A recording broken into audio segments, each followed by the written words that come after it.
Bismillahirrahmanirrahim. Today we will read 5th lesson.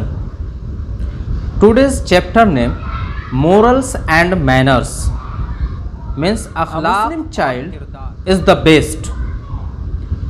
मुस्लिम बच्चा, एक मुस्लिम बच्चा वो सबसे अच्छा है इस्लाम की नज़र में। एक वो लड़का जो इस्लाम को कबूल कर चुका है वो सबसे बेहतर है उन तमाम में जो दुनिया के तमाम अदर रिलीजियस को फॉलो करते हैं। Doing good for ever, fearing Allah for ever. वो मुस्लिम बच्चा जो हमेशा फॉर एवर, हर वक्त नेक काम, अच्छे काम को अंजाम देता है।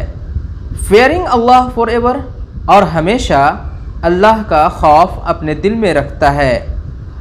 Lying, abusing, fighting, stealing, hating this for ever. झूठ बोलता है, झूठ बोलना, गाली देना, झगड़ा करना और चोरी करना, इन तमाम चारों कामों को हेटिंग दिस फॉर एवर वो नापसंद करता है, हेट करता है, नफरत करता है। Honouring elders, loving youngsters, doing this for ever.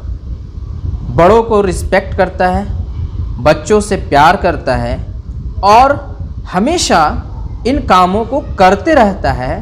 तो ऐसा बच्चा हमेशा तमाम बच्चों से बढ़ अच्छे बच्चे बनने के लिए ज़रूरी है कि आप हमेशा अच्छे काम करें, अल्लाह से डरें, झूठ ना बोलें, गाली ना दें, झगड़ा ना करें, चोरी ना करें और बड़ों का रिस्पेक्ट करें और बच्चों से प्यार करें। ये काम करने वाला सबसे अच्छा मुस्लिम बच्चा कहलाता है। और यहाँ मुस्लिम बच्चा से मुराद हर एक एज के लोग हैं, यहाँ सिर्फ़ और सिर्फ एक छोटे बच्चे की बात नहीं है।